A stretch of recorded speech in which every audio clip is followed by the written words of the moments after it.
Welcome everyone to another episode of The First Watch. I'm Dan LaMarca. As always, I am joined by Tom Osborne, aka Ozzy.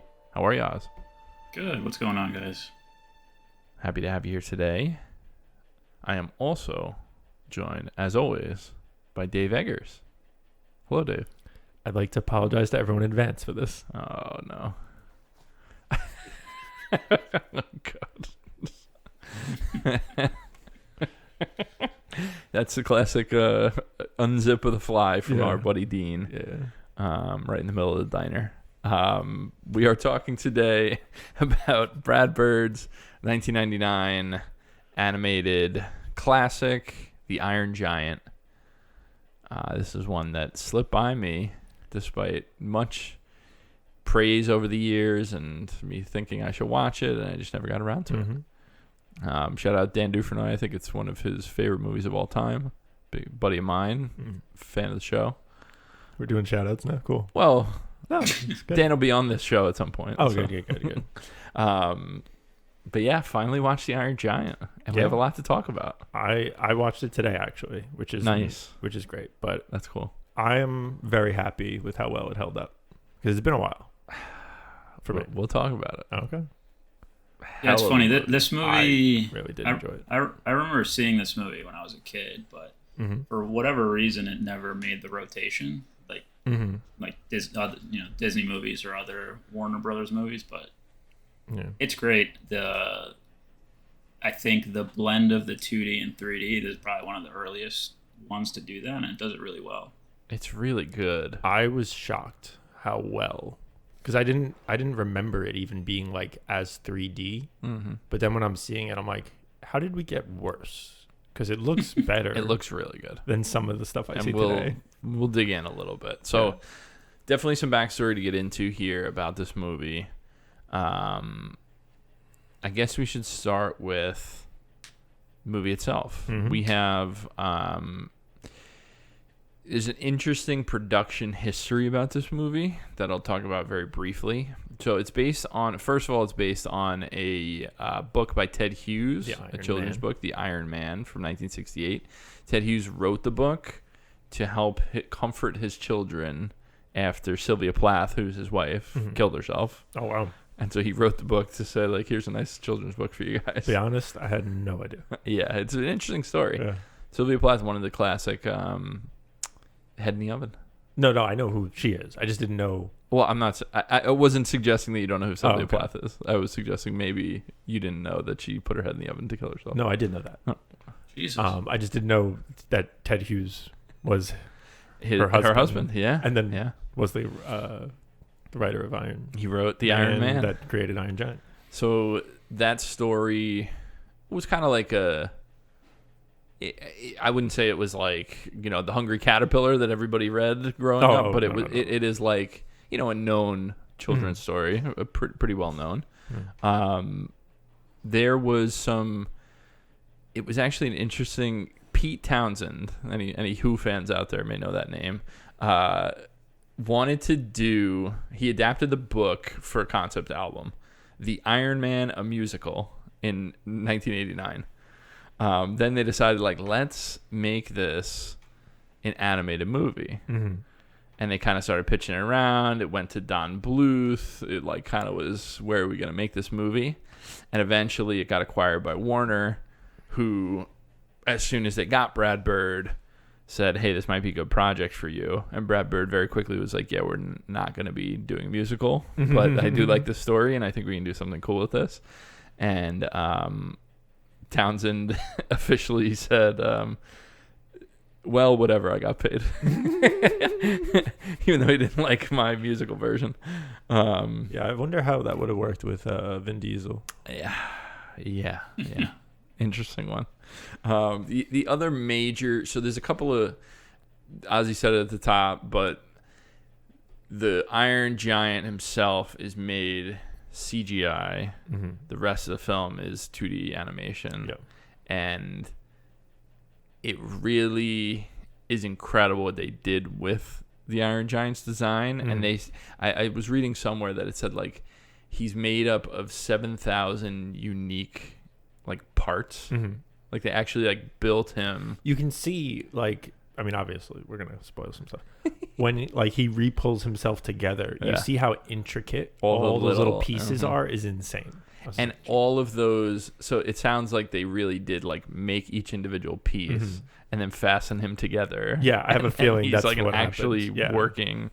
Well, robot, and then even insane. that number of pieces. So at the end of the movie, when he is going berserk, and you see all the different weapons that he has, even that is super impressive. So intricate, so intricate. So many interesting decisions with how that's built. So cool. Which we will definitely get into. Also, they did something to prevent. I'm certainly not an expert on animation, but I know that they did something like they just animated him on the twos so that he would fit in with the essentially the frame rate of the 2D animation. Which is a really people that know more have remarked on this as like, hey, this is an interesting way to solve the problem of mashing these two styles together. Obviously, they also basically painted over him with like 2D art over the top of him, like a painstaking way. Over, which I found interesting. And then the other thing is the movie didn't do well. So it was a box office. Yeah, it was a I believe a $50 million production, and it made about 32. Okay.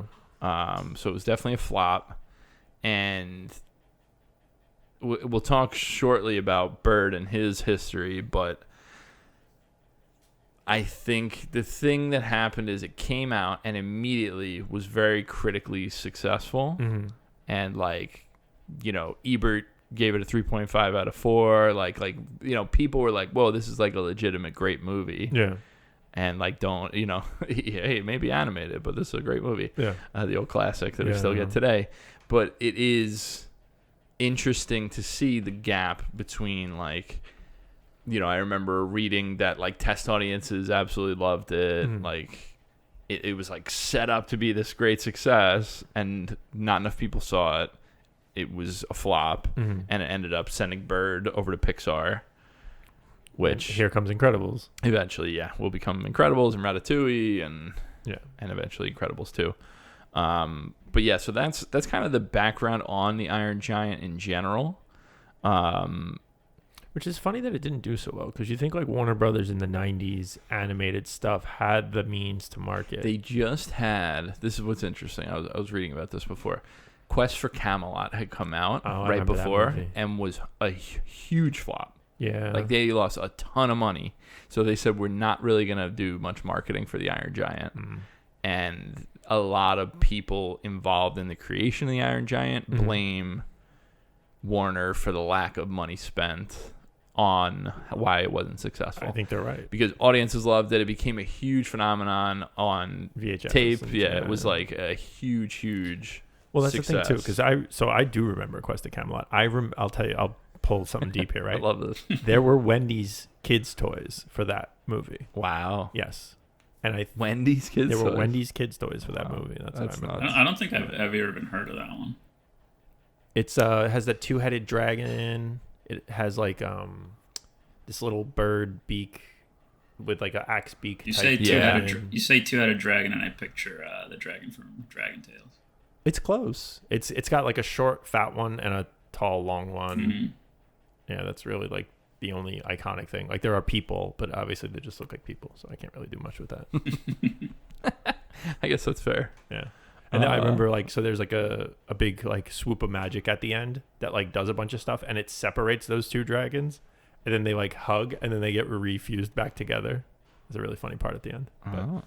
You know a lot about this. I remember seeing the movie. I think there's a goat, but I don't know. That might be Hunchback infused in there too. Let's talk about Bird. Let's talk about Bird. I want to talk about Bird because there's some interesting stuff that I've known over the years that as I'm kind of looking through Wikipedia and learning about his life isn't necessarily in here as much, but I kind of know through osmosis. Okay. But what I will say, and it is in here, is big thing about Brad Bird is he submitted a animated short to Disney at age 14, which got him an apprenticeship with the 9 Old Men, the famous 9 Old Men who like pioneered Disney animation in the, 30s. So that basically got him in where it was like, all right, well, this kid is like the wonderkind. Yeah. We're gonna send him to Cal Arts, which is Disney's animation, whole setup. Production, yeah. So he ended up going right to Disney, and I believe this is where it's coming from my brain here and not from Wikipedia. Is I think the story goes that The Fox and the Hound. If you look up Classic. like who worked on The Fox and the Hound, it was like 10 names that like Tim Burton worked on it, right? Brad Bird worked on it, John Lasseter worked on it, like all these like major animation and even just film directors like were part of that. And I believe it was like Brad Bird was very difficult during that process because he would like constantly be bothering his superiors and be like, why aren't we doing it like this, and we should be doing that, and he basically got walked out of Disney. Makes sense. Like they were like, we're not doing this. Time to go. But I do love that movie. Well, yeah. Again, the animation is just insane. But he leaves, ends up getting in with Turner, which gets acquired by Warner, and The Iron Giant is his first feature. He does a bunch of stuff in the 80s. After the Disney debacle, he worked with Steven Spielberg doing Amazing Stories. He worked for The Simpsons as a consultant, and then basically does his stint and makes The Iron Giant. The thing that he's very well known for is being a psychopath with like how specific he is and how he doesn't allow any creative freedom from the team and is like over everyone's shoulder and is demanding perfection and is like one of the classic like, I am the best at this and you need to get on my level or we can't work together kind of deal. Obviously he has a really good track record of making some of the best animated movies, so I there's something to it, but that is kind of his reputation overall. The way it's written here in Wikipedia is Bird has a reputation for supervising his projects to a high degree of detail. He has been criticized. He's criticized the stereotype that animation is children's entertainment rather than an art. He's always been big on that, and especially, as these 9 Old Men started dying off, and he is like getting more and more angry at the lack of like. Disney at the time when he was there was putting out a lot of stuff that was not up to the standards of what he felt it should be. I think that's a big part of what got him into trouble. But he did obviously for The Incredibles, he won Best Animated Feature. For Ratatouille, he won Best Animated Feature. And he was nominated for Best Original Screenplay for both of those because he is writer, director for all. I think he pretty much all of his movies. Adapted this directly himself as well. Yeah. This one too, he wrote and directed. He had a co-writer on this one. I'm gonna find the guy's name, but he basically scared him away because he wanted to do it himself. He's like, no. It was Tim McCanley's. And I think I was reading this earlier, but I believe it was Bird was saying like, wait, I don't want another writer here. Like, I'm going to take care of this. Yeah. And the guy left. Sabotage. He was hired to write the script. He was upset, wanted to write the screenplay himself. He then, interesting. He read one of McCanley's unproduced screenplays and thought it was good. And then I guess he was partly collaborating with him, but he was the main credited writer and creative on this. And I think that's like the big stuff. I mean, we could talk about who's in this movie, but there were some surprises that I'd never realized. Yeah. Because I always say Vin Diesel, obviously. The thing that's interesting when we think about animated movies, we talk a lot about, this is our first like drawn animation, right? We have Fantastic Mr. Fox being stop motion, but animated movies, this is my opinion. It's often less relevant to like where a star is at in their career because very often it is not like now you're a bigger star or now you're a lesser star because of an animated movie. Yeah, I think there's the people not seeing your face Totally, on it. Like totally. it doesn't help you necessarily like movie star ways, right? Totally. Like your face isn't there. Like even in those like CW shows or even other superhero shows, you notice the mask comes off a lot to get a decent. There's like a rule of face time. Of course, yeah. You don't that it doesn't work in anime. I 100% agree, and I think that's why like I want to talk about who's in the movie, but I don't think we need to like say, oh, this is where they were at in their career, because I just don't think it's like normally we like to do that kind of stuff. I think there's one that's kind of relevant. Yeah, is that Vin? No. Okay. I think it's Jennifer Aniston. Yeah. Because it's like, oh, this is right around Friends time. Yeah. So Vin Diesel is the Iron Giant, right? Yeah. Jennifer Aniston is Annie, which is Hogarth's mom, Annie Hughes.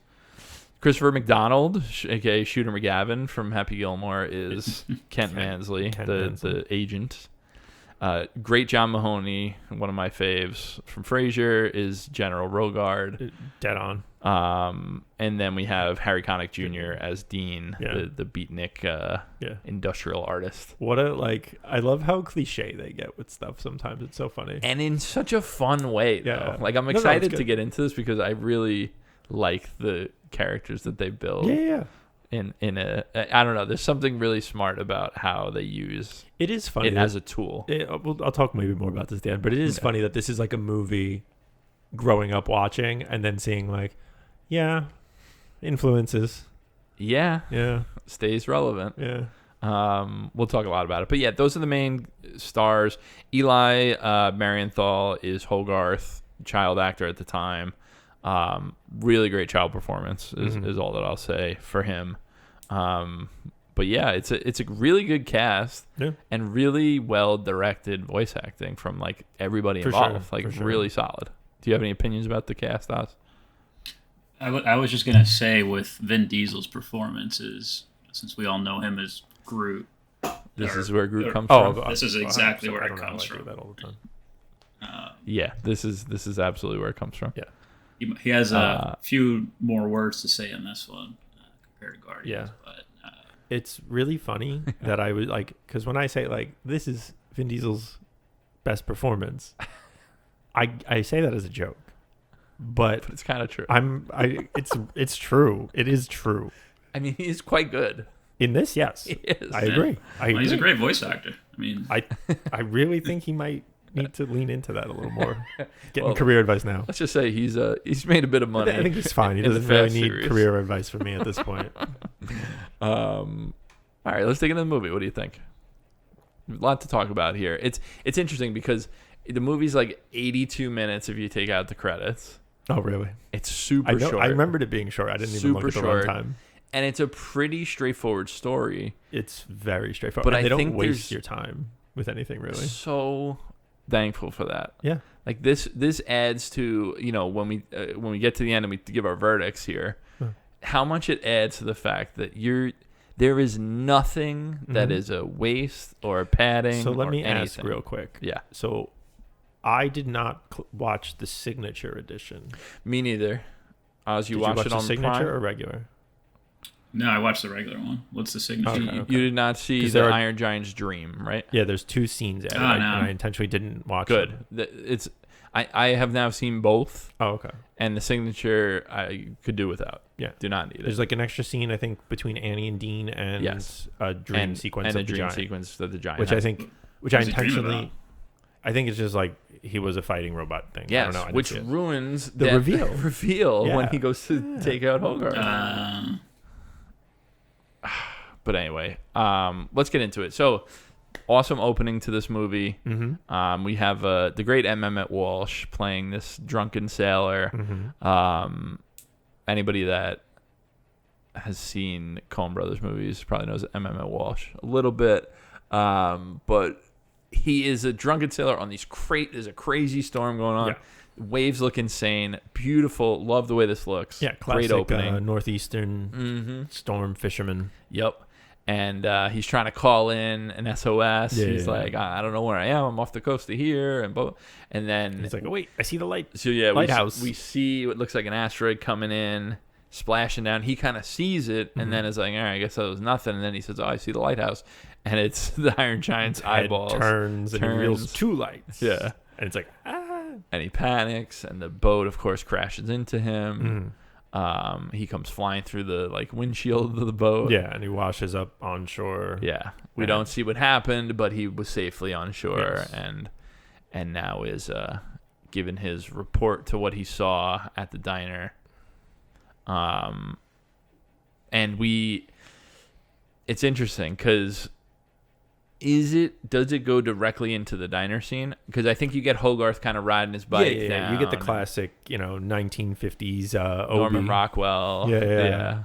He's riding his little schooner bike through town, coming down to the diner, pulls up to the classic 1950s diner. Yeah. He's coming in with a little shoebox with holes in it. Coming up to his mom, who's a waitress at the diner. Pink uniform, like everything's classic. And he's I get this thing, pet, and obviously the kid has a history of bringing animals home and things going crazy. And she mentions a raccoon. We can't have the raccoon. And he's like, but what about this one? And she goes, okay, what do we got? And he goes to open the box, and the pet's missing. Yeah, where is he? And he's running around the restaurant, so he's trying to find him. And then we meet Dean. Yeah, he goes underneath this guy's table. He has a newspaper in front of him. Hogarth's yelling at him, saying excuse me, and pulls back, and he's asleep behind the newspaper. Yeah. And what a great look for Dean here. Yeah. I just love the permanent 5 o'clock shadow with the soul patch. The huge eye bag, super dark under the eyes, soul patch on point. Yep. Got the turtleneck, beatnik turtleneck, leather jacket, sunglasses inside. Looks great. Great look. So he kind of wakes him up, says, "There's my pet's under your table, but don't worry, he's friendly." Yeah. And then we hear the captain telling his story, and everyone's laughing at him, calling him a drunk. Yeah. And then Dean turns and goes, "I saw it too." Yeah. He's not crazy. I saw it too. And then they kind of laugh him off too a little bit, and then they even say "Oh, prove my point." Yeah, prove my point.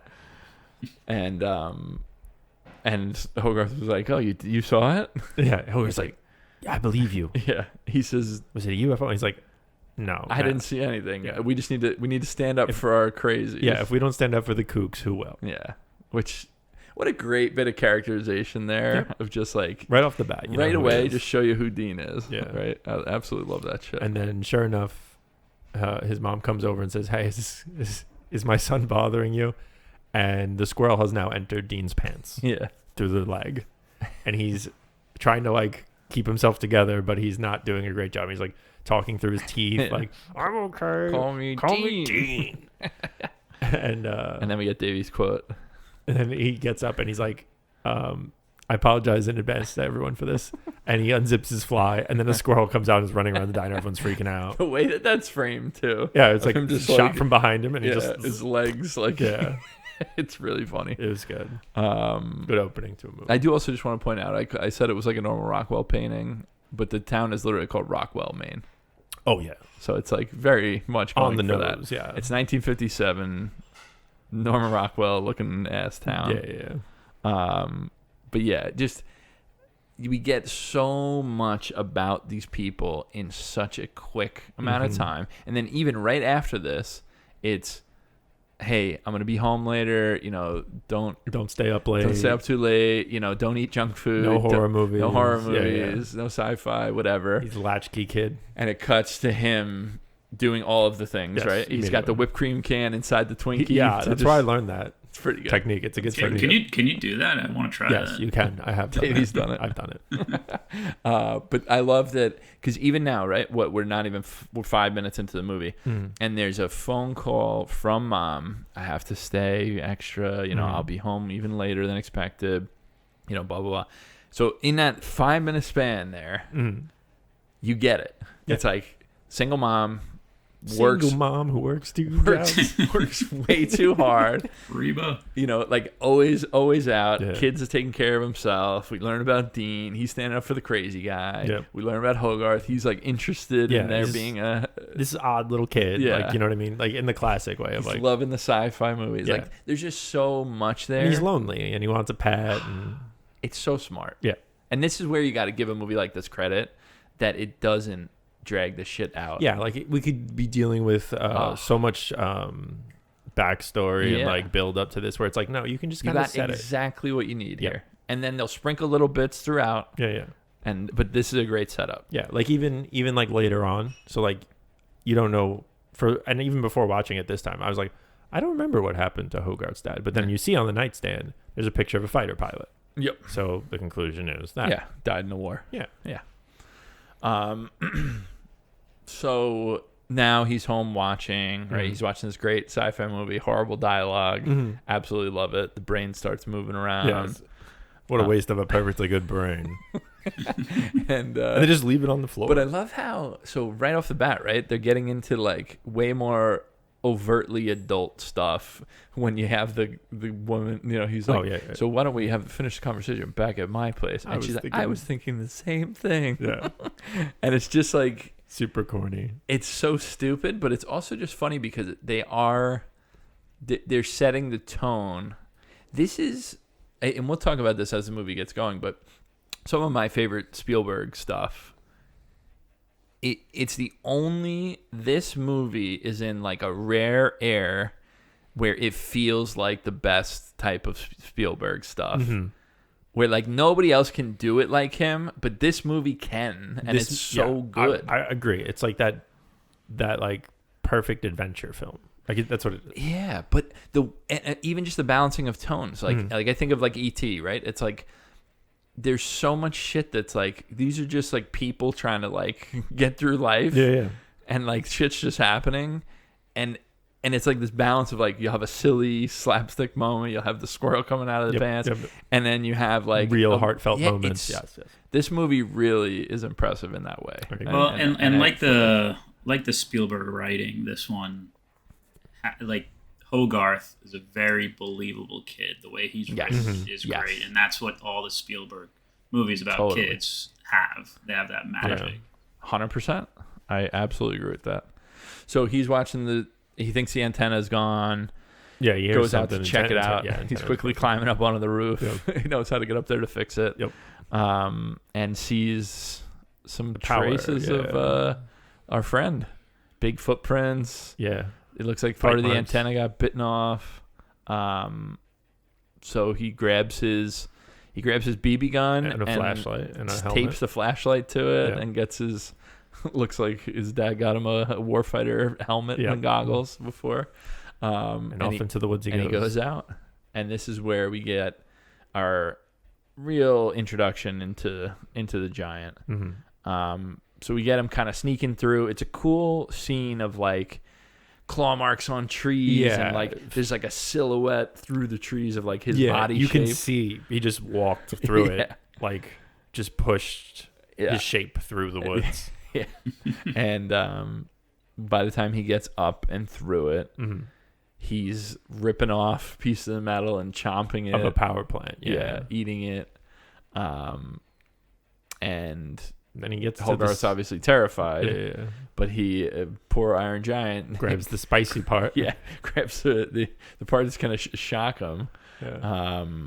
And basically gets knocked back into a bunch of electrical lines, and he's getting zapped and fried. And he's screaming. Yeah, he's screaming. Hogarth, being the empathetic kid that he is, because at first he goes to run, and then he comes back to come and save him. He's like, he needs help. Yeah. Sees the big on-off switch. Yeah, which I didn't know that's how those were built. Absolutely, big old love that. on-off. Absolutely, red and green. And jumps up, pulls it down, and then the giant just falls down hard. Like a ton of bricks. And then Hogarth is like checking him out, looking up real close, not really scared at this point. Alarmingly close. Like he's like on his face, and then like sticks his head in his mouth. Doesn't he drop something in his mouth? He throws a rock in there. Yeah. And then Giant wakes up, and Hogarth runs off. Yeah. At some point, his BB gun gets stomped and is broken in half. And left at the scene. Yep. So the only thing that I have a question about here, I'm trying to piece the plot back together, but we have a scene to the classroom. Is that where we jump right to next? Yes, he goes back home. Yeah. And it's they're talking about the drunk captain. No. Sorry. His mom comes home, finds he's not home. She comes out to the woods. He's running back. Oh, right. And then she grabs him. Is like, well, what are you doing? Gets him back in. Yes. Goes back home. Then we cut to class. Then it's class, and they're watching a how to defend yourself. Lives in my head for so long. Shelter in place. Yeah. Because I know, obviously, the first time you watch, like, this isn't real. Like, that's not going to work, even as a kid. Of course. But you're just like, oh, I know all the remember the shelter in place stuff because of this fucking movie. Duck and cover. It's so good. They get under the desk with their little helmet, and then you see them drop a bomb, and then literally, like, just under them, like a Looney Tune type style, it carves out the holes there's around. A crater all around them, except for them desk and them. Yeah, it's really good, and that's what'll save them from an atomic bomb. And this is the thing. There's a few things in this movie that elevate it to be like a genuine great movie instead of just like a run-of-the-mill kids movie. Yeah. But the way that it marries that Norman Rockwell painting with what's underneath and what we're all scared of in the 50s and the Red Scare and all that, so fucking good. Yeah. And so good. Obviously, the giant is the embodiment of that, right? Like we're talking about 100%.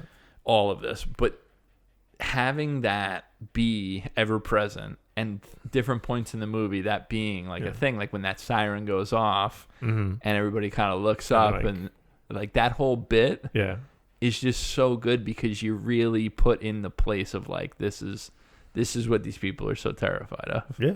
It's nuts. And you even see it like culturally present because like the kids are talking and like when they're like bullying and talking about things, and like, we should blow it up and all that stuff. And it's like, oh, great. And that's right away at this point, right?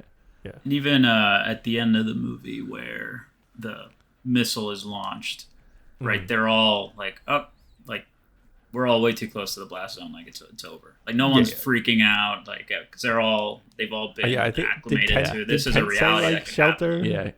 Kent said we'll duck and cover. Yeah. He's like, no, we are at the bomb. That's not how that works. That's what I was alluding to before. But we now so Hogarth kind of defends him. Like, what does he say? Like, I saw him too, or he's like talking about who he is. He's 50 and 60 feet tall. Right. And he does this and that. Like, it's not it's not a lot of substance to that. But yeah, he's not like, we should do this. Right. And now from this point, Hogarth.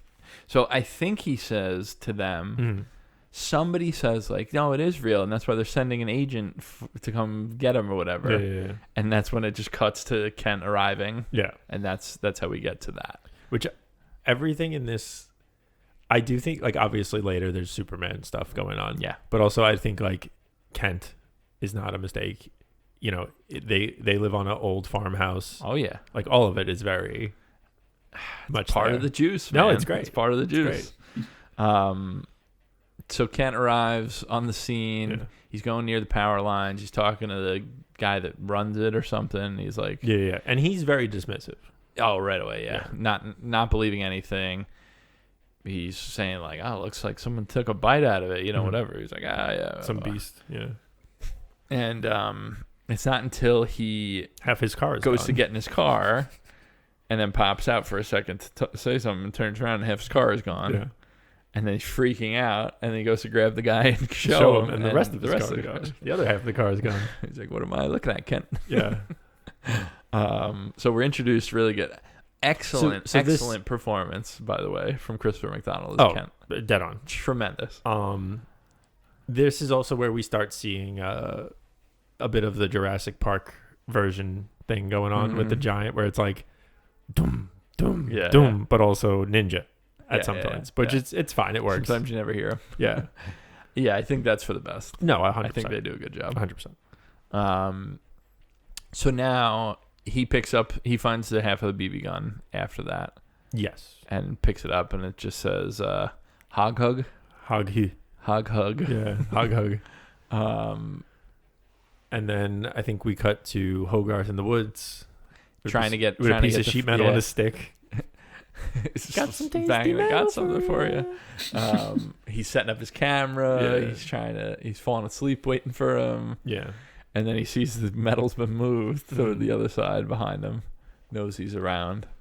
And ends up unknowingly one of his selfies catches the giant behind him over his shoulder, which will come into play And then later. he kind of like gets scared, goes to run. Yeah. And the giant like gets him, but he's like friendly and he figures it out pretty quick. Yeah. This middle section here is where I'm a little bit, what comes first, what comes next. It doesn't really matter. So I think the main important things that are going to happen is there's the scene where he first runs with him while he's out on his palm, right? There's the scene where they see the deer, which is a little bit later. That's a later scene. I think he's already living with Dean at that point, if I'm not mistaken. Well, regardless, yeah. I think those are the important scenes that we're getting here. There's some stuff in between where you have Kent snooping around, trying to figure it out. This is where I learned what X-Lax was and how bad I wanted to do that to somebody.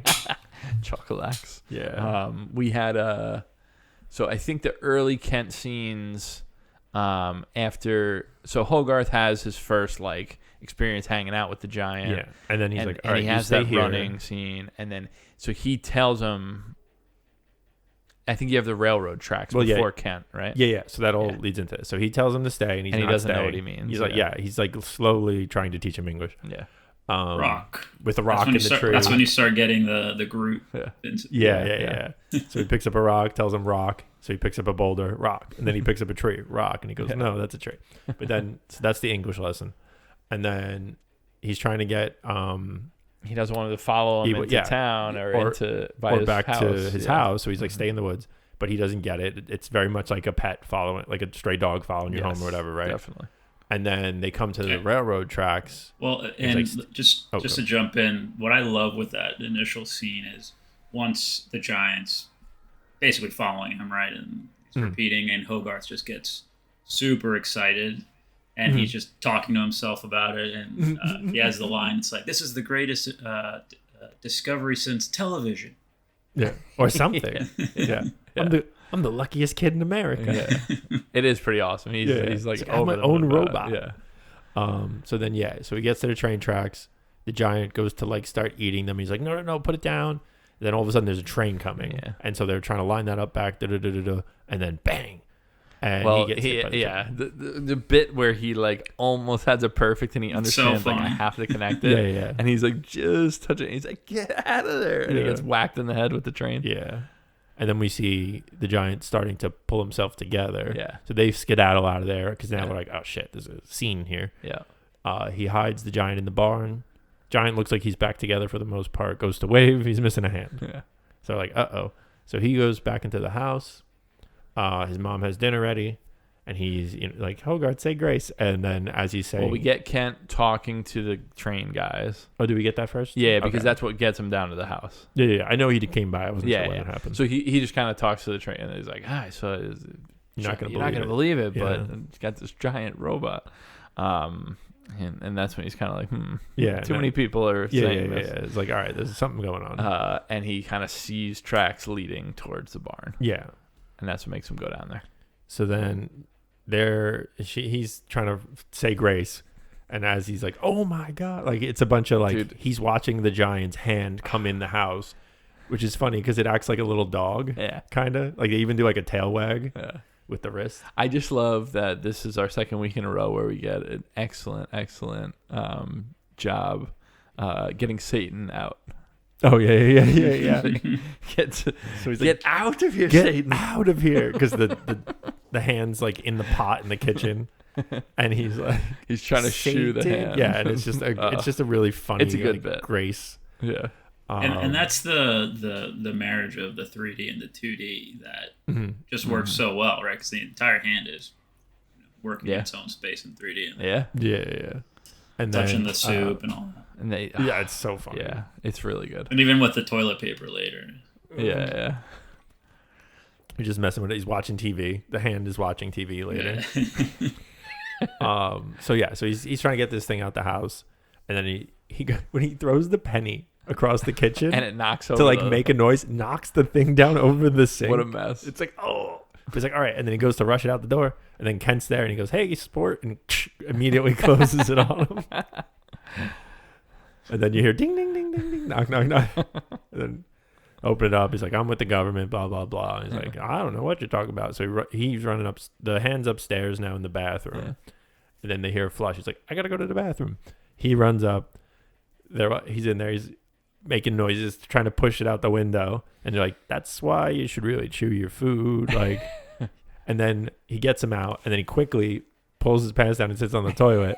And then they rush in and like, privacy. I can't get any privacy around here. And then, hits his head in the door. Back out they go. Oh, when she shuts the door on Ken's head. So good. It's really good.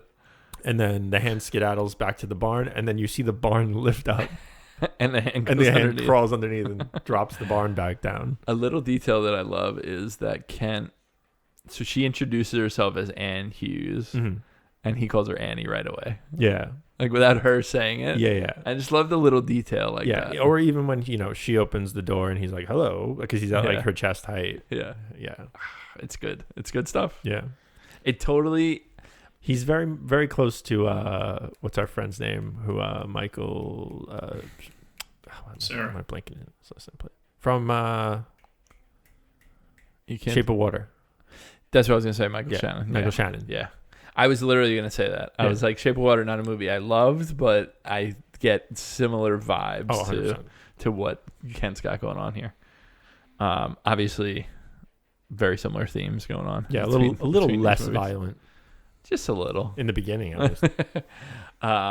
Cold War. Yeah, so now right so hot right now. We have now Kent has been to the house. Mm-hmm. He's clearly curious, and as he's driving away, he looks at the BB gun and goes, "Hawk hug." Hawk hug. He realizes that's Hogarth. Hughes. Yeah. And I forget, does he give it to him then and show him that he knows? Yeah. He like comes back and he's like, "Oh yeah, by the way." Yeah. So then from here now, he's put back together and they're kind of going out and about. He's hungry, his stomach's rumbling. So that's also a little thing I think so I don't think he's quite as robot as like the right term. I think he might be more organoid type. The thing that's interesting about it is how much of, like, the thing that I got, this is my, first watch, first impression, right? The programming of him is supposed to be, you are like an organic being. Yeah. So the stomach growling and him being like, "Oh, I'm hungry." You think that's part of the program? Yeah, makes sense. It's part of the programming. But he does feel things as well. But that's why I'm saying I believe the intention of whoever created him was that you're supposed to be a living, feeling being. Yeah, but you have to still be able to receive that impulse. Well, again, it's all data in. Yeah, fair enough. And out. So that's why my read on it was very much like, somebody designed him intentionally to be, hey, you are going to be like a living being. Which is cool. Yeah, no, very much. So they got to go get him some food. Need a prequel? Hell no. Hell no. There's a I don't want prequel any to prequel. No, he's saying, should we make a prequel? I don't even think there's like a straight to video sequel. And nor should there be. But the story of the alien race that created him. Oh God, that would probably be very the family that he left behind. But yeah, Iron Giant Jr. So they're walking around. He's thinking about where he can get food, and he realizes he sees Dean's truck. Well, they go to get an abandoned car. Yeah, and Hogarth's kind of like, I don't know, is that okay? Been here for a while, and he's like thinking about reaching for it, and then Dean's pickup. Tow truck comes, snags it. They do a great like hide, and he's posed against a billboard holding up a burger. Oh, it's so good. And they seen Dean's scrap truck, and then Hogarth gets an idea, and the giant's just like chasing it for food. Oh, so hungry. He looks so upset. Very expressive robot. He's the best. And then they go to the junkyard, and he's like, voila, all you can eat. Yeah. And he starts eating, and then one of the car's horns go off and gets stuck, and he's trying to So he's like sits on it, try and muffle it, still hear it, and then he just picks it up and launches that motherfucker. So far. So hopefully that hit nobody. Yep. I think it was into the water. I hope so. We don't really get like a confirmation on that. But yeah, and then Dean comes running out, and he's like, "What's going on?" He's like, "Oh, it's me. It's a kid." He's like, "Ah, okay, whatever." And then he goes inside, and Hogarth has some coffee. Some espresso, nonetheless. So this is when we go in, and you see he's an artist, and he does like metal sculptures, and he talks about, he's like, people try and take my scrap, but I can't give away my art. Yeah. Which is so good. It's just hysterical. And I gotta say, Harry Connick Jr. Great job. Unbelievable. Yeah. He's really good in this. I really like this character. Like the vocal performance fits this character so well. It's awesome. Like this is a really, really good performance. Really well done. And he's listening to jazz. He's very, I don't want to say he is very cliche. He's built a certain way, but it's great. And then he's like, "Are you sure?" He's like, "Yeah, I drink coffee all the time." Clearly lying. He's like, "It's a espresso," and the kid's wired, like talking a mile a minute, jittering on them. Yeah.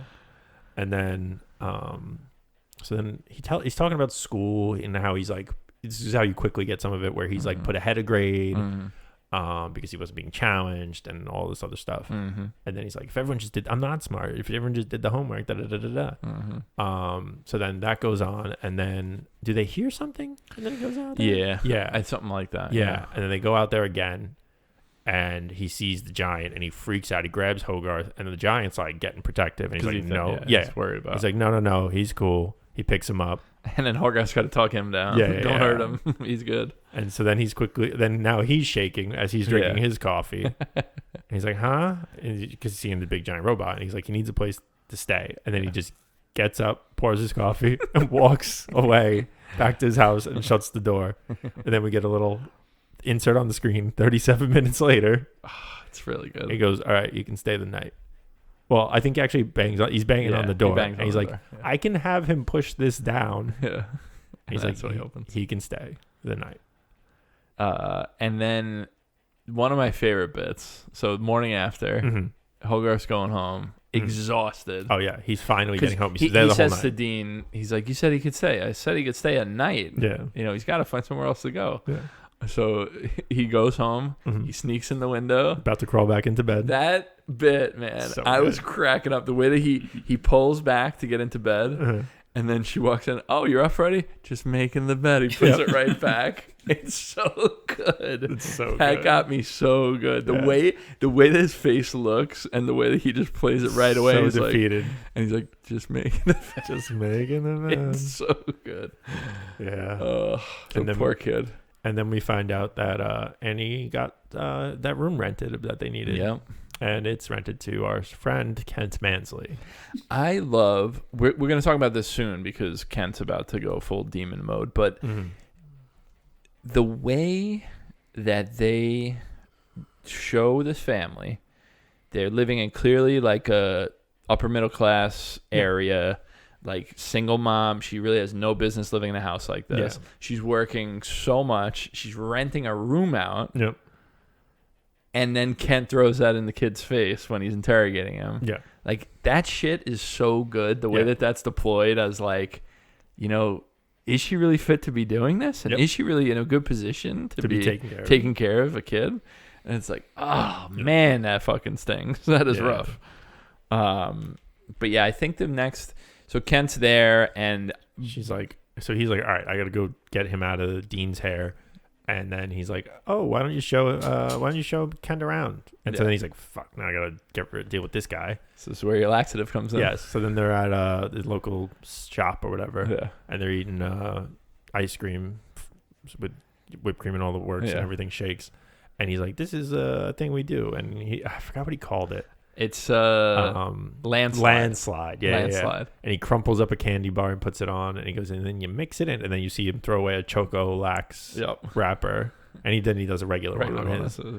And then the guy does, and then Kent goes full demon mode on him, and America safety, and we didn't do this Russia, and da, da, da, da, and he's yelling at him in like the store. Corner. Yeah, literally corner. And everybody's turning around. Yeah, everyone's like, who the fuck is this guy? Because they probably know who Hogarth is in the town. Yes. Like, it's that type of town. And they're like, who's this fucking weirdo just yelling at him? And then all of a sudden kicks in. He's got to go to the bathroom, and then he runs to the bathroom, and then you just cut, and you see the door is already like opened and swinging shut and closed, and he goes back to the junkyard, and Dean is yelling at the giant for eating his art. It's like art and scrap and this and that. And he fixes and then he pulls one out and he like does something to it and he puts it down. And he goes, that's not bad. Before you get too far past the Mansley spiel, I want to just highlight a couple of lines out of this. Go ahead. So he goes, Hogarth, we live in a strange and wondrous time, the atomic age. But there's a dark side to progress, Hogarth. Ever hear of Sputnik? Yeah, it's the first satellite in space. Foreign satellite, Hogarth. And all that implies. Even now it orbits overhead, boop, boop, watching us. We can't see it, but it's there. Much like that giant thing in the woods. We don't know what it is or what it can do. I don't feel safe, Hogarth. Do you? That whole bit and that spiel, and it goes on, but that is such a good encapsulation of how psychotic this line of thinking always has been and continues to be today. And it's just so funny that, like, because later he even says, like, the Russians, the Chinese, like Canadians. He starts, like, talking about... It's really good. It's really good. This movie, this script is really fucking good. It does a really good job also like contextualizing the Red Scare and how silly it is. Totally. Yeah. Without it being like it's obviously cartoonish and played up, but people really would say that. Yeah. Like that's not like a... There are people who still do kind of say that. Yes. Let's be real. But I really do think that this script is miles ahead of most of its peers. Oh, 100%. It's really, really well done. Well, and what's interesting, the decision they made, because typically when, I can't think of a movie specifically, but when you're talking about the Red Scare, when in a different movie it would have been the giant lands from space and the Russians know about it, and this causes a conflict between Russia and the U.S. while the kid's doing his stuff, right? And then the movie ends with some kind of big conflict between the countries. Here, it's just Russians are never in it. It's just the American version of the Red Scare, and Kent is the stand-in for that. And that's the perfect... And that's... If you're trying to say, hey, the Red Scare is... ridiculous. This is how you do it. It's not like if you think about a movie we were just talking about, Shape of Water, they do the other side, get every side involved in this beast, right? And that does take away some of, if you're trying to critique the whole panic, that takes away from that. And that's the thing, because that is the only side that you actually did see, right? Like you, like in the reality of it, like you only see the nonsense of the propaganda and what they're pushing, right? And that is to the benefit of the people pushing the propaganda. But that's the idea, is like, trust me, they're there. This is what the Russians are doing. This is, I'm telling you. It's like, well, and that's why this is so well done. It reminded me so much of when they're like, we're shutting down TikTok, and then everyone went to the red whatever.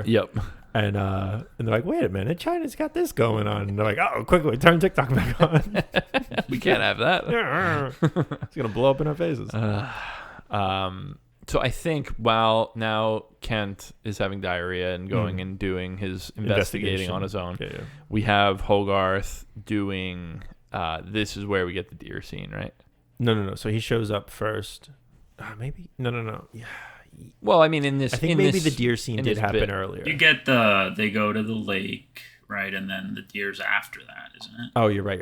It's after the lake. So Hogarth shows up and he goes, "You calling me to get him out of here? I had to ditch this guy." Da da da da. And he said, "I have an idea. Let's go to the lake." Arts and crafts. And he's like, "You have a problem with arts and crafts?" It's so good. And then he's like, "I have a better idea." And he gets him in a car and he's spinning around. Oh, that's fun too. Yeah, like a fucking G diffuse or whatever it's called. Centrifuge, just whipping him. And he's like, "Stop!" And he just stops. And then they're like, "All right, let's go to the lake." So they go to the lake, And he's like, Dean, you got to come too. And he's like, all right, fine. He comes. And he has the bowling shirt. It's so good. Over the turtleneck, It's which is so good. Little beach chair. That's his comfy outfit. Yeah. He's always in the turtleneck. It's so funny. And then Hogarth's like, all right. And he goes to jump, and he jumps in, does a cannonball. And he's like, all right, come on in. The war's fine. It's Which freezing. then you're like, oh, this is why he's wearing a turtleneck too. And he's like, I'm good. And then the giant turns and starts going into the woods, and he's like, oh, you big baby. And then you hear, doo, doo, doo, doo. And he cannonballs into the lake, and the lake rises. Looks so good. The way the wave is just carrying Hogarth. And Dean is just sitting there like, oh, God, like this tidal wave's coming on him, washes him into the street. And then you get another great bit. Yeah. The guy goes, you're in the middle of the road. He goes, and... And he goes, all right. Yeah. Drives off. And then there's now fish and raccoons all over the place. And then we get back to the lake. Hogarth's in a tree. And the lake is just a crater. The lake, with like a minuscule amount of water. Yeah. But Hogarth loving it. Mm-hmm. Cracking up from the top of that tree. Yeah. That's enough lake for the day for them. And then I think that's when we're walking away. And then I think it's them and the the deer. Yeah. And great wisdom from little Hogarth here. Mm-hmm. So he says, so basically we see the deer, beautiful moment. It's like, God rays coming through the trees. Yeah. They're being quiet. The giant kind of like puts his hand out. The deer's going to touch it. Touches his finger. And then all you hear is a twig snap. Oh, I thought you heard the rifle. No, you hear a twig snap, like someone steps. Oh, okay. I think someone cracked the deer twig, walks and the away. Deer kind of the deer's looks head over snaps and then takes off. And then you hear the shot. Yeah. And Giant goes over, sees the dead. Well, no, they go running away. The hunters are above the deer's body, and then they see him and they're like, ah, yeah, and they run take off. away. They just leave their guns. Yeah. And it is so. The way that he touches that deer and how upset Hogarth gets at him even touching it. Yeah. He's like, don't do that, whatever. Like, he's so upset. That bit is such a, when you talk about like a believable little kid, Oz, like the reason that's so good is because like clearly this is a smart kid. This is like an emotionally intelligent kid who's like, I'm going to explain this to you. And he does a great job of saying things, but just the fact of like, that thing is dead, and the way you're touching it is like wrong. Yeah. Like, don't do that. Yeah. Like, it's just such a good moment. So he says, obviously you see Giant upset when Hogarth is kind of like scolding him. And he says, I know you feel bad about the deer, but it's not your fault. Things die. That's part of life. It's bad to kill, but it's not bad to die. The Iron Giant says, you die? Hogarth says, well, yes, someday. Iron Giant says, I die? Hogarth says, I don't know. You're made of metal, but you do have feelings and you think about things. And that means you have a soul, and souls don't die. Iron Giant asks, soul? Hogarth says, Mom says it's something inside of all good things and that it goes on forever and ever. And then Iron Giant stays behind and lays back and looks up and says, souls don't die. What a great, not only a great moment, but Hogarth, like, it's just such like a good, like, you don't treat, like, the kid doesn't fully understand everything, right? But he's not a moron just because he's a kid. No. And like the fact that he can like mediate different things about life and death and souls and things like that, with there being that little bit of gray area that he doesn't quite get, it makes it like, that's how you write good kids. You don't treat them like they're morons all the time. It's just so good. I think this is such I do think it does a good job of like, this is how a kid would understand this. Totally. Like, this is a good way to do it without saying like, oh, they're up in the sky or something. You know what I mean? Well, and the subtext of it is that his dad's dead, so he's dealt with this and learned about this. He's had this spiel. Yeah. Right. And the way that he talks about it is wise beyond his years, but it's clear that he's sat with this conversation and like came to terms with it, understands it, and is ready to like tell somebody else. Yeah. Like, that's the difference. Yeah. It's not like a regurgitated line. It's like I now understand, this is what my mom told me, and this is an explanation, right? And it's like, there's something cool about that I really appreciate. For sure. So from here, Mm-hmm. I'm trying to think if we're missing anything. I know that we get Hogarth at the junkyard. He does find the camera. Yeah, finds the camera. Yes. I think on his little quest. And what you developing see, the photos. What you see with the hunters is when he sees the guns, right? His eyes. Yeah, it's the first time that you see kill people. The red eyes. The red eyes. Yeah, and he shakes it off. Mm-hmm.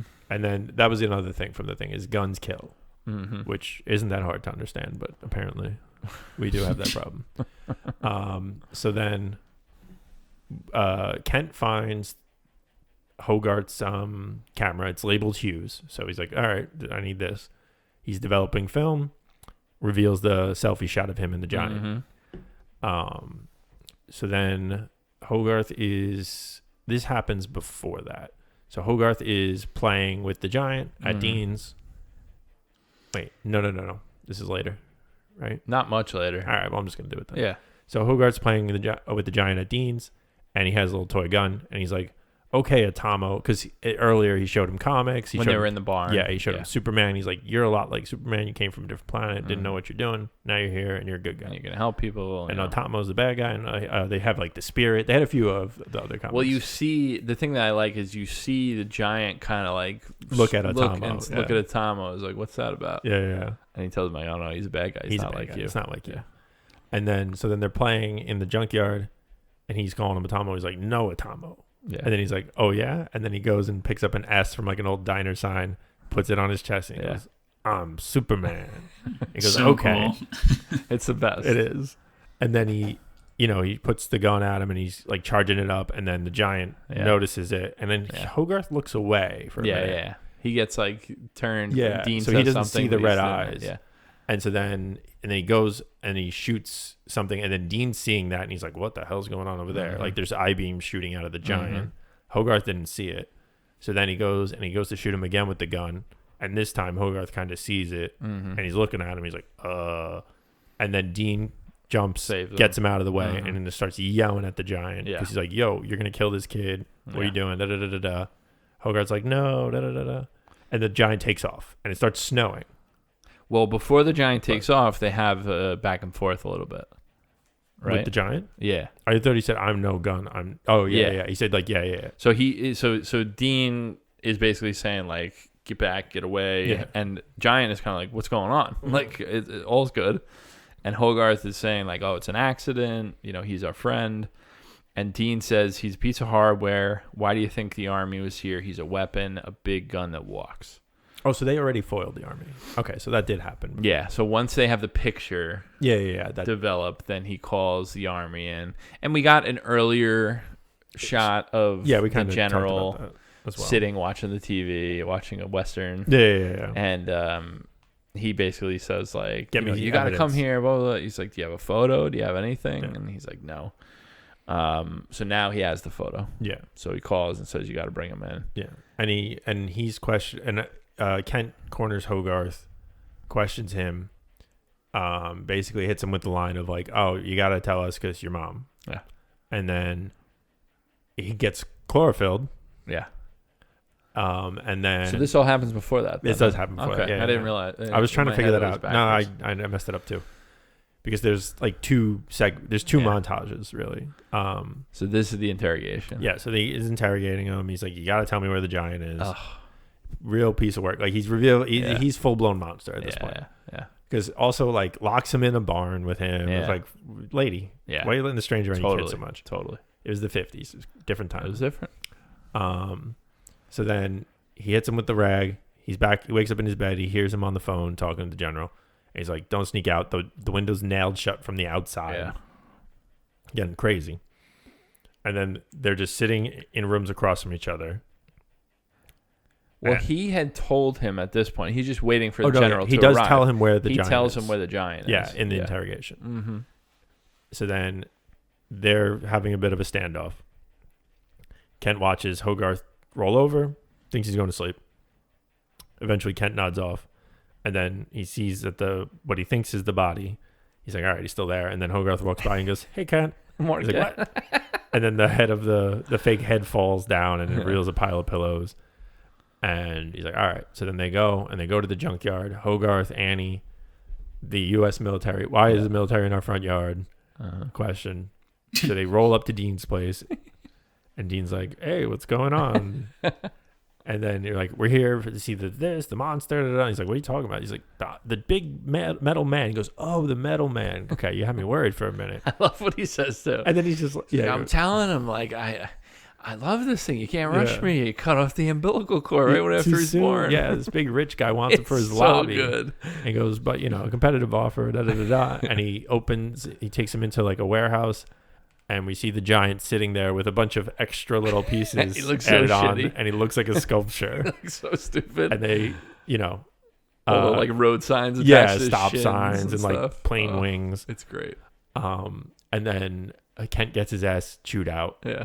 And Annie is talking to him, and he's like, "Huh, this is okay." Part of me is glad this is kind of real because I thought it was real. Like this is it. That's fine. He's like. It is a little.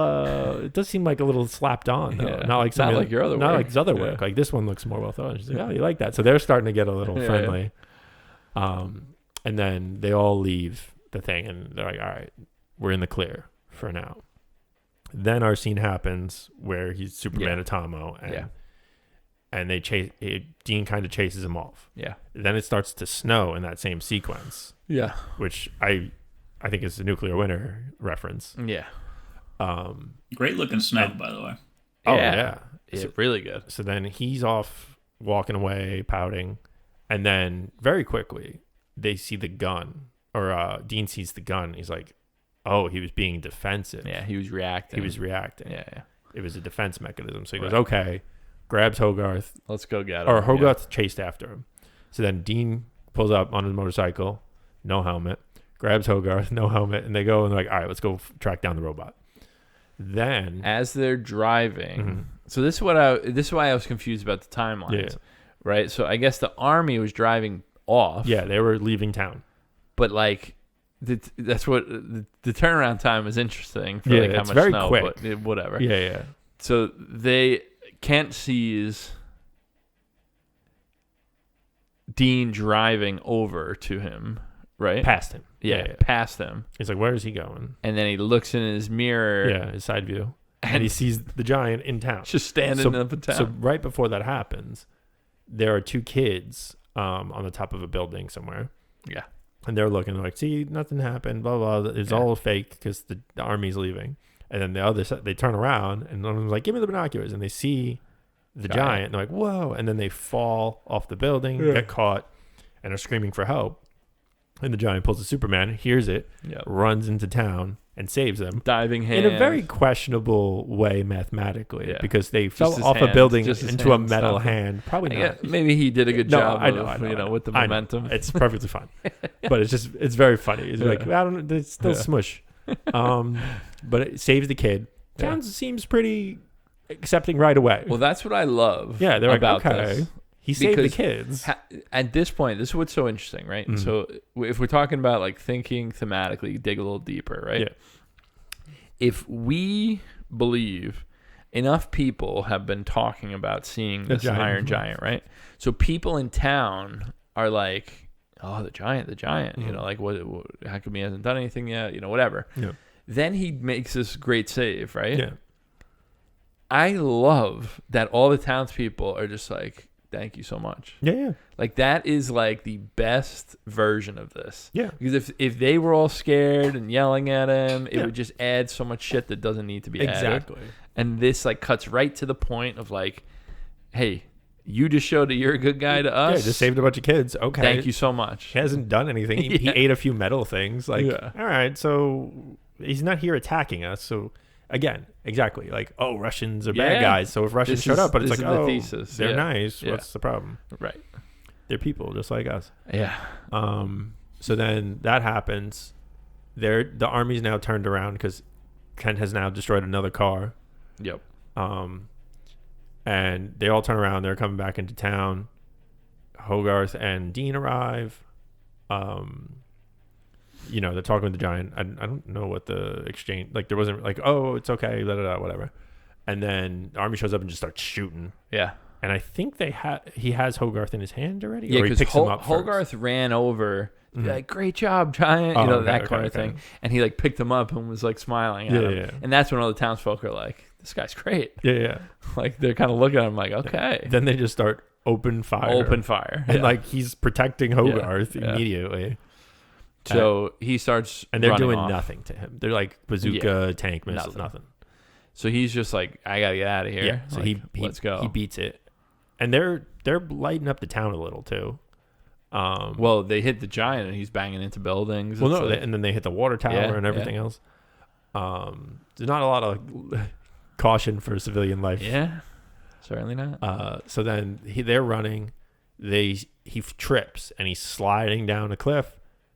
Goes off the cliff and he's gonna hit the water, and then all of a sudden, he's got jet propulsion boots. And Mom is driving. Mom takes off quick after. Yeah. So you get the beautiful shot. You can fly. Yeah, such an awesome moment. Yeah. And this is the thing when you talk about Spielberg moments, right? That shot of Mom getting out of the truck. Yeah, she pulls up to the cliff. On the cliff. Nothing. And she's just then you just see the giant see the Giant with the on the horizon. And her hair's like blowing and it just looks so good. And then he's like, put your arms out like Superman. And they're just flying around. And you just see him like smile. And he puts the arm out. Yeah. It's so good. And then you see the jets. They've scattered the jets already. Yeah. And they've queued up a bomb. Yeah. Or not yet. No. Dude, they got those warships out there like in 5 minutes. They're ready to go, man. This is jets, Cold War era. Nukes. Cold War. Yeah. We got nuclear subs all along the coast. It is a coastal city, town. Yeah. Small town. But yeah, so they're flying around. We get a good sequence of them like avoiding shots and you get the good sequence of Giant clocks the jet, eyes turn red, and then he like blocks it with his hand to be like, no, I'm not, I don't want to hurt anybody. He's he's not shooting them down. He's just avoiding and like defensive. Yeah. And so they have a cool little bit where they like dodge it, whatever, and he gets tagged. Yeah, he gets hit with something hard. And his jets on his feet are not working. No, yeah. And so he crash lands. So he knows he's going to have a crash landing. Does a bit of a tumble. Right. He's out. Does his best. Does his best to protect Hogarth, but Hogarth's unconscious. Giant kind of comes to. And this is where we get a big emotional moment from the Giant. It's really good. And from Vin Diesel, and from me. And from me. You're not wrong. This is from here on. So I did cry. I did cry. I cried from here on. From here on. So, this was like this moment, and then the whole rest of the movie, it was just nonstop. Yeah. Really just, I mean, the final 20 minutes of this movie are just everything. Stellar, man. So, stellar. So he thinks Hogarth's dead. Yeah. He just lost Hogarth. So he turns around basically, and then his little dent in his head pops back. Well, he turns around and there's a bunch of things shooting him. Yeah. And he makes, this is where when we say Vin Diesel is good in this, is like his reaction of like he's like crying, he's upset, he's and then it turns to anger when he realizes he's being shot at. And he makes a sound like he's like pissed off, and it's so good. That sound in particular is so interesting. And then the dent undoes, and he turns around, and we start seeing weapons come out of him that we have never seen. And he's got ray guns, atomizers, big tentacle arms. It's wild. It's insane. Wild. It's crazy cool looking. Yeah, it's nuts. And he's doing work, and they're doing nothing to him. And now, now it's like you're crying because you're like, oh man, this isn't you. Yeah. Like it's like this sucks that you're doing this right now. It's like this is brutal. And that's something that is being said throughout the movie as well. Is like you choose who you want to be. Yeah. Like you don't have to be anything. I think the first time he says that is when he goes. He's showing him the comics. I believe. Yeah. Yeah. And then when he again at Dean's house, Dean's when he almost blows him. No. So it's even said, I think Dean says it to Hogarth at one point too. Even so, it's like it's just constantly. I know that Hogarth says it to the Giant a few times of like, you don't have to be a weapon, right? Like you choose who you are, right? Yeah. And he eventually will say this directly to him very shortly. Yes. But yeah, so he's laying waste, and General's like freaking out, like nothing's working. Yeah. We can't do anything to this guy. And he's like, and Kent brings says, it up. well, there's one thing we haven't tried. Yeah. You know, we have this missile ready to go. Yeah, A-bomb. So he calls it in. Yeah. Well, his first thing is like, we're here. Like, we can't drop it on that. He's like, he'll chase us. Yeah, he goes after whatever's attacking him. Yeah. We can lure him out to the sea. Yeah. Like, all right, fine. So he calls it in and says, just, here's the coordinates. Be ready. Wait for my command. And Hogarth now has been picked up by Dean Mom and and Dean. And, he's unconscious, but he's okay, Dean says. They get him in the car. He comes to. And he's like, we got to go get him. Yeah. Like, what? We're getting you to the hospital, bud. Yeah. He's like, we have to go to him now.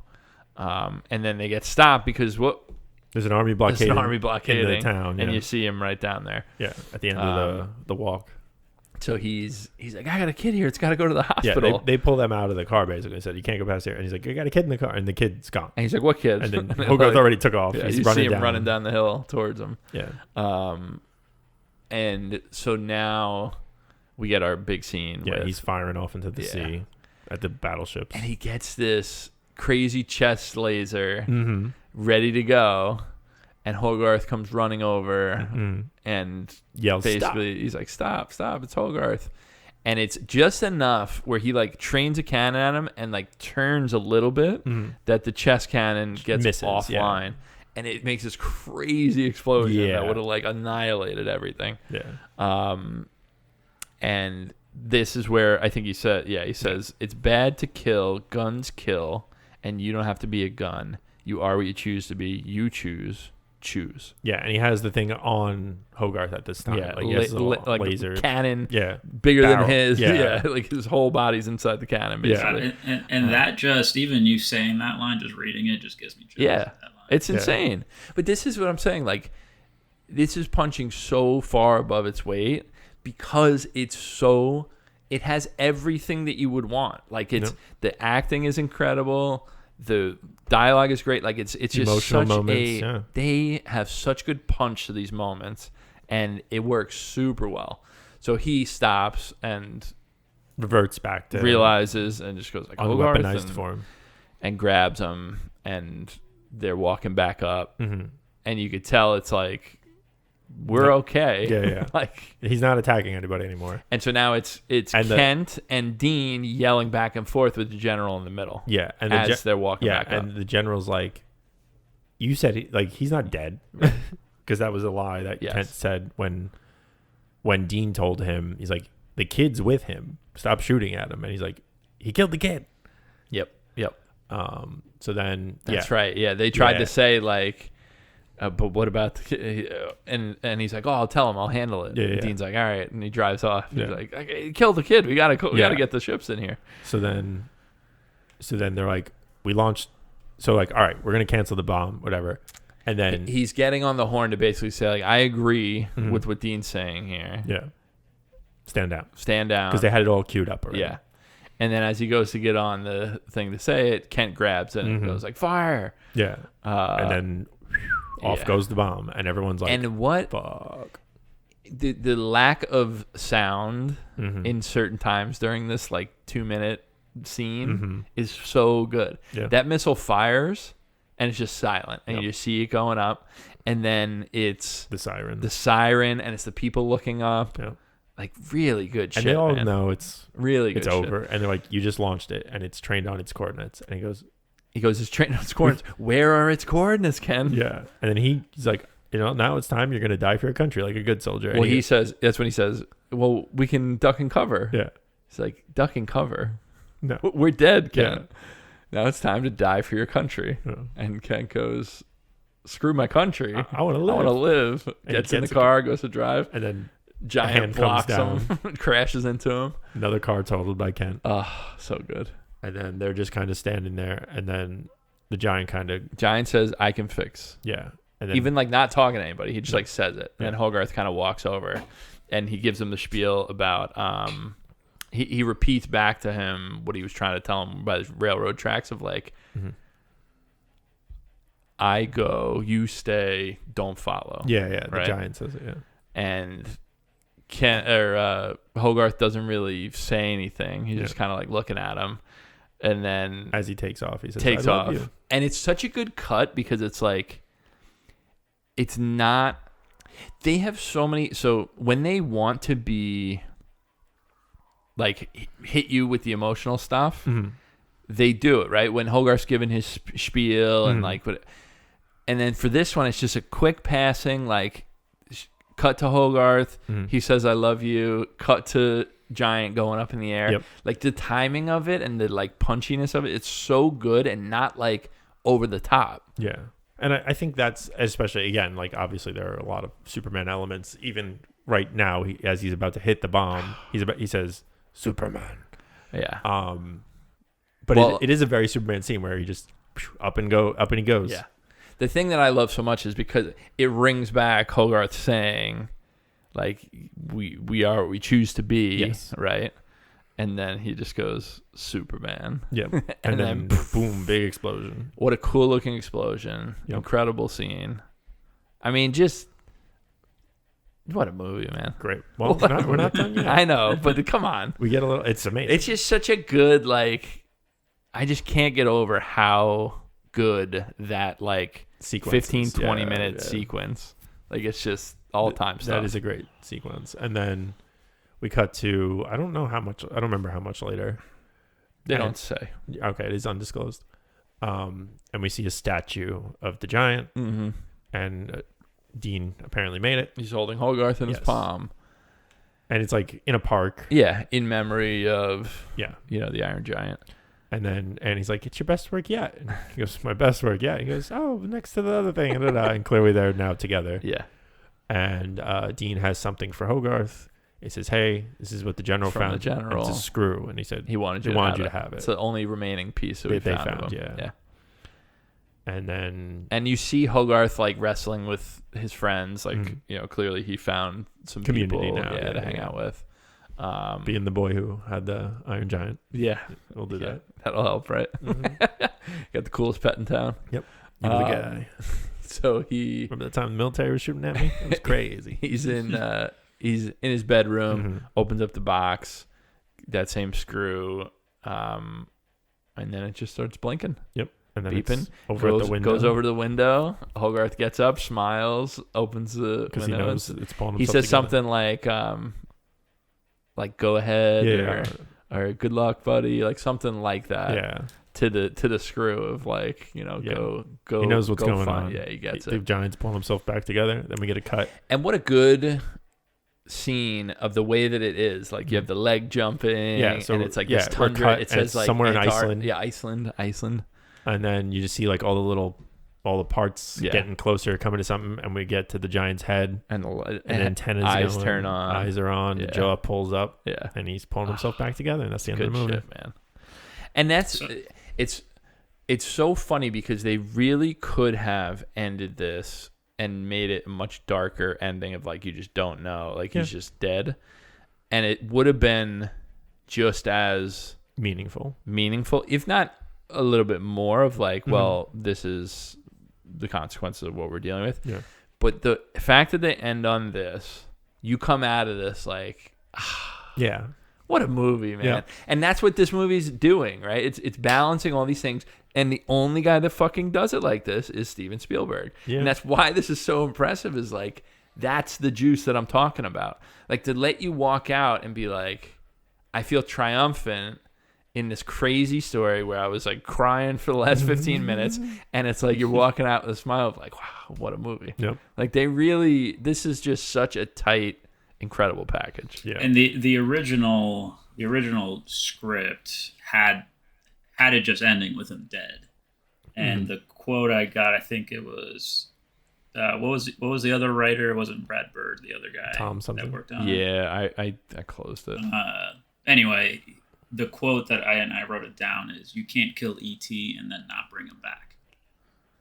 Yeah, basically saying, no, we have to add this scene.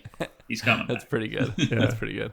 I mean, obviously, E.T. That is funny because of the Spielberg reference. but No, I know, Yeah. I know. That's why it's so it's good. clearly, riffing off a lot of the same stuff that E.T. was. I mean, even Superman, right? Like the death Totally. of Superman Yeah, comic totally. run and everything. Like, Superman's not dead. Yeah. What a movie, man. Yeah. What a movie.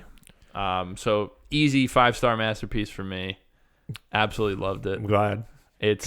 So there was, we'll do some behind the scenes, right? So there was a few movies that I advocated for on your list that you haven't seen, and this was one of them. Nice. I love that. And I'm glad that I fought for this. Me too.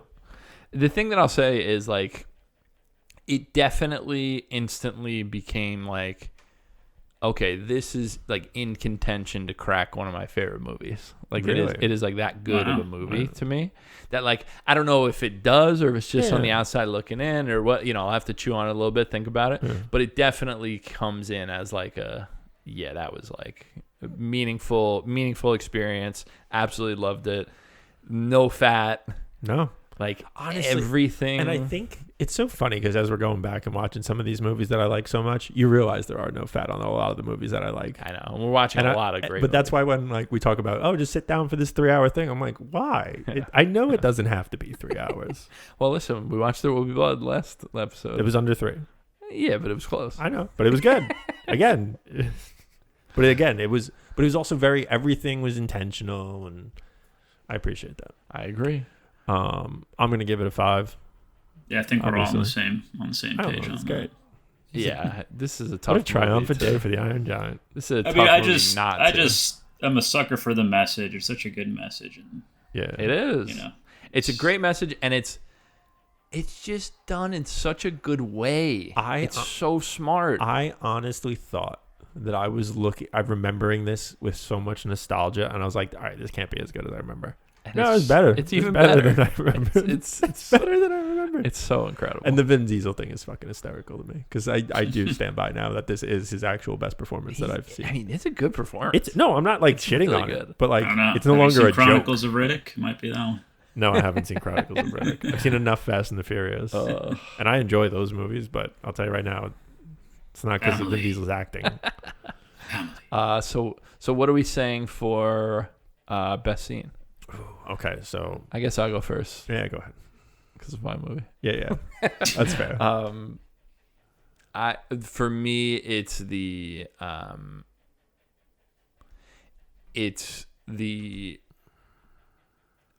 not the missile launching, even though I really like that scene. It's the simple from him saying to Hogarth, "I can fix it." Him saying, "You stay, I go." Him flying up, the repeat of the line, and him just saying Superman. And Yeah. destroying That's it. a good one. That's a hard one to top. Yeah, it's also hard because like where are you really cutting that? But I Yeah. guess that I think is that's that's a good scene. Yeah, Okay, yeah, because I really enjoy basically the right before that as well. yeah. So like the missile. well, no, not even that, but When he like first flies. Yeah, like the saving the kids. Oh, sure, yeah. Like running out of there, saving the kids, getting shot at, then going down, and then flying, and then the jets and stuff, and then everything. Like I think that's fair for my best. Yeah, because there's a That's bunch a of good scenes. You could even say like the montage of like the lake and everything, Yeah. and like all Well, like listen, all that stuff is great. there's not a bad scene in this movie. That's true. It's a great fucking movie.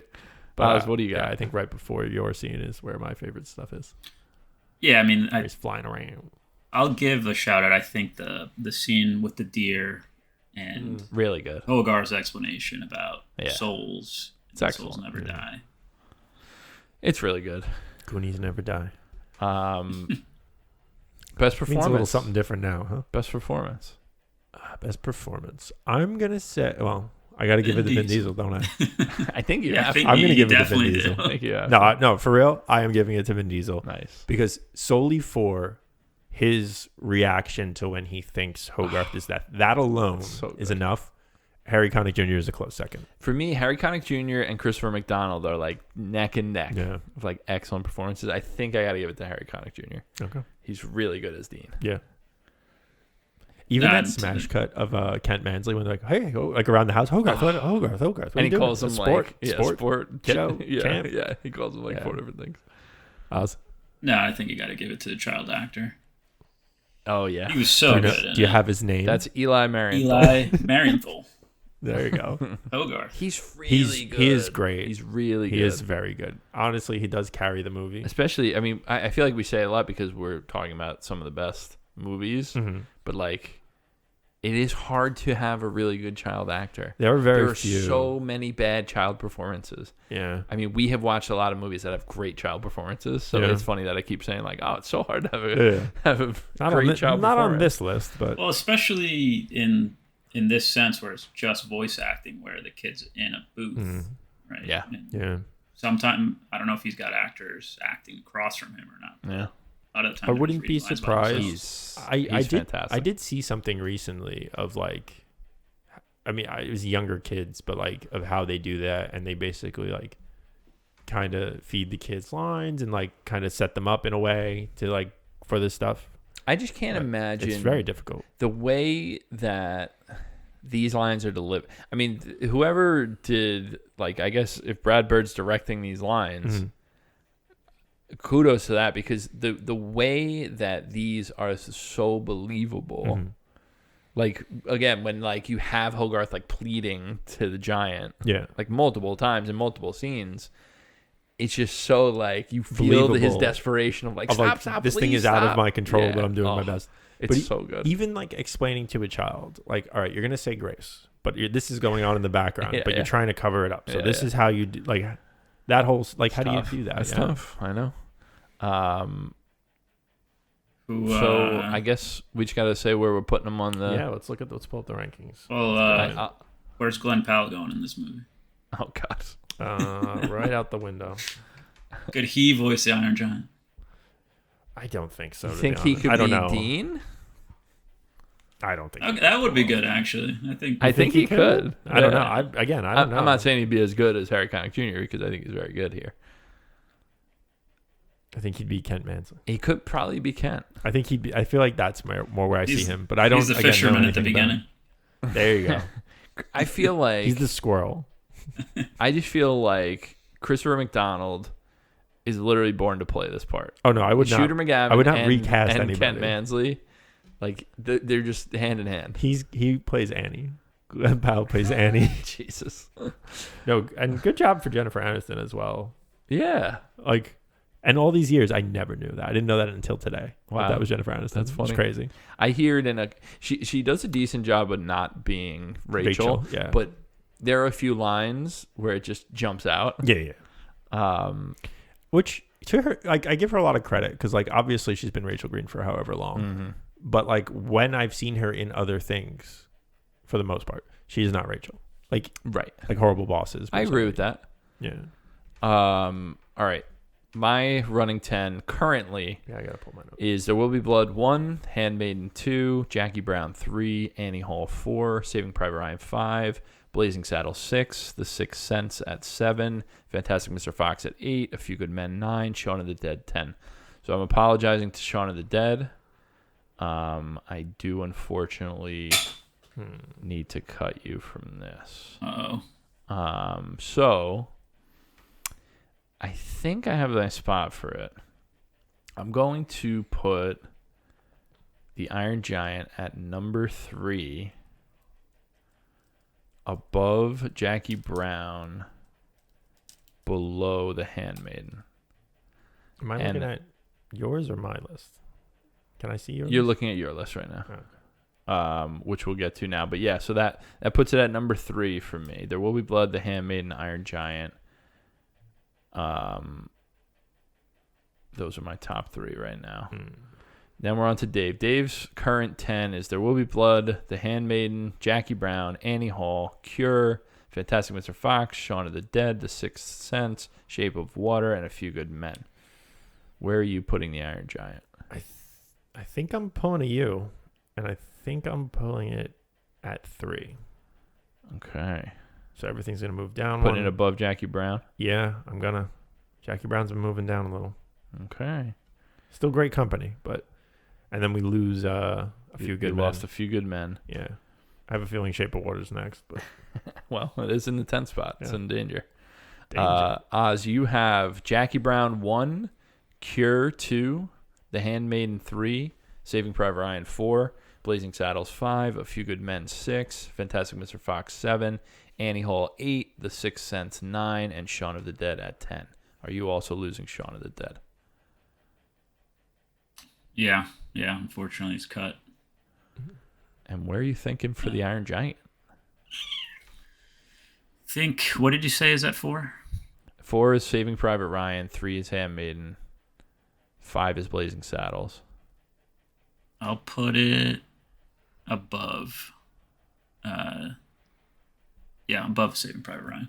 Above There Private Ryan. So that's your new number 4.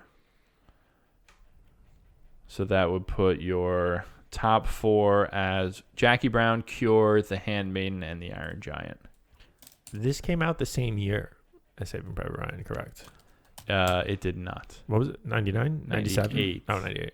Is But Saving Private Ryan. I do think it's funny that these two around the same time, very different. Very different. Yeah. Very different. And I did not grow up watching Saving Private Ryan. I did grow up watching Iron Giant.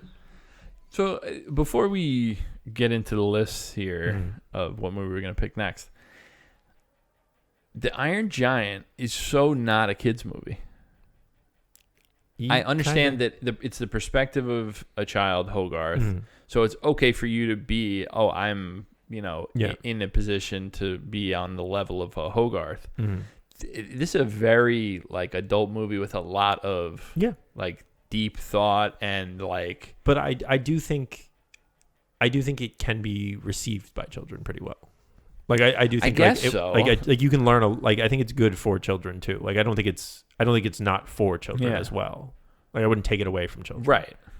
Yeah, which I would understand. It just so does not but it does, feel like it's a bigger it movie. feels like a one of the major Miyazaki movies of this is not a not about kids stuff. We're not watching Princess Mononoke with the kids, Well, that's a little different, but and I don't know, maybe that's why it feels, plays into the box office failure. Potentially failure because I think the marketing really did that because I think people. Well, it is what it sounds like, but there's always a. Well, people take kids to animated stuff all the time, right? I remember seeing Chicken Run. I don't really think that was for kids. Chicken Run is for kids. Is it? Yeah. Great movie. It's been a while since I've seen it. Chicken Run. Listen, I could understand. Is it is it very Wallace and Gromit? Yes. Yeah. But anyway. But I think there's a lot of overt themes in it. Sure. But overt themes interspersed in a movie that is digestible for kids. I get. This movie, there's a lot of scenes that are just shooting and blowing things up and a missile being launched and a I don't know, kids love conversation about, well, not in this context. But anyway, I just find it interesting. Yeah. I do agree with you that, hey, it's a good message to get to kids. I'm not, I wouldn't suggest otherwise, but. Would you show this to your children when they're ready to watch? Well, it's also an excellent movie. Yeah. So I'm just happy to be watching a great movie. Yeah. No, but I'm saying, is this something you would be let the kids watch this and grow up on that? Yeah. Okay. I mean, it would probably be a little older when they could understand a little bit more, but. All right, well, let's pick Davey's next movie. Let's do that. Let's pick Davey's next movie. Oz, do you have a nominee or do you want me to start? I'm going to read his list quickly of what's left. Do you want me to read it? So what's left is Schindler's List. Sorry, I just heard you say that. Go ahead. Just go for it. Schindler's List, Alien, Gladiator, The Social Network, The Godfather, Casablanca, One Flew Over the Cuckoo's Nest, The Hurt Locker, Titanic. Psycho is currently starred, which I think we were deleting stars after the 4 faves. Yes. Or five Yeah, faves. we're on a fresh. So I'll delete that Psycho star. Breakfast at Tiffany's and The Devil Wears Prada. Do you want to go, Oz, or you want me to go? Yeah, I can go. All right. What do you got? So, Davey, I know Titanic has been on your mind for a while. The meme. You're making memes. You've been talking about memes. You did talk about underwater Kirk Cameron the other James day. Cameron. James Cameron. Kirk Cameron. Very different. Very different. So this time, instead of underwater, we're going to be above water, but then we're gonna go underwater. For most of the time, we'll be above water. And similar to The Abyss, but Titanic was what, 1997? Yeah. The last half of this movie is probably the effects of the ship crash, spoilers, and it's like an hour long. Are still incredible. You get It's really good. the best love story out of all the movies, not counting Casablanca, that are on your list. Yeah. That's also on my list. What the fuck? I knew that I wasn't gonna like that, but yeah. The only downside is you don't like your 3 hour long movies, but I think this one's worth it. It is a long one. I will be clear about this again. I don't hate 3 hour long movies. I hate 3 hour long movies when there's a lot of waste. When they don't need to be. When 3 they don't hours. need to be 3 hours. Which but is fair. You get a movie about class warfare, which I know you appreciate. Always a fan. And You get rich people dying. You get a lot of poor people dying too. So Yeah, I was gonna say. Unfortunately.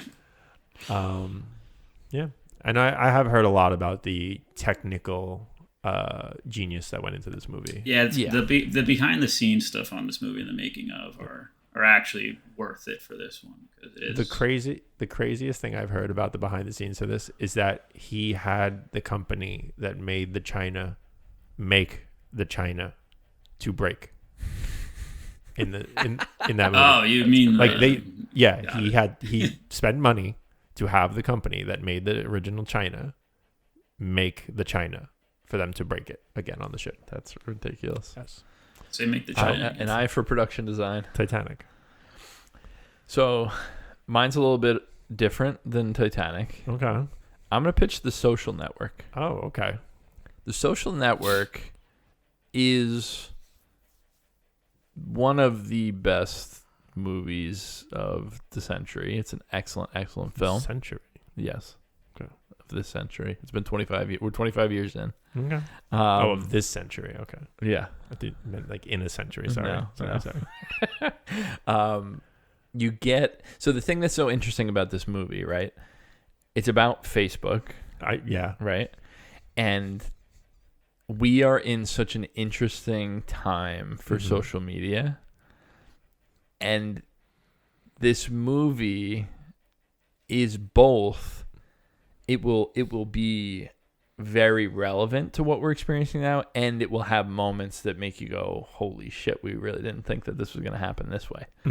And I think it's fun from both perspectives. But the thing that it has is it's David Fincher directing. He's a master, right? It's Aaron Sorkin's best script. And you have a Jesse Eisenberg, a Andrew Garfield, young, top of their game, crushing it. The best Trent Reznor score probably to date. Really? Excellent score. It's just like a superb movie top to bottom. Some of the sharpest dialogue, some of the most interesting interpersonal interactions. It's not a love fest for Facebook and Zuckerberg, in case you didn't know. That. And that's what makes it interesting to think about now. And I think it's just one of the great movies. Like I really love. No, I this hear that a lot. I really love this movie. All right. So I appreciate both pitches for sure. Like you both did a good job. I do want to watch. Obviously, I want to watch both. They're both on my list, and you both make compelling arguments. But one of them has been on this list longer, and I feel like it's time to finally sink the Titanic. It's been on the list longer? Like a movie I've needed to see for a longer period of time. They were on the list the same amount of time. No. Since I've been told I need to see this movie, basically. Like to the point where like I was in middle school and people were telling me I look like Leonardo DiCaprio. From Titanic. From Titanic specifically. Yes. So it's time. You're giving people, the listeners that don't know you, some misleading. A little misleading. Yeah, I don't look like that now. Don't worry. I'm pretty sure the people who listen kind of know what I look like. I would say most of them. I Yeah. wouldn't say everybody. Well, two of them been on the show. So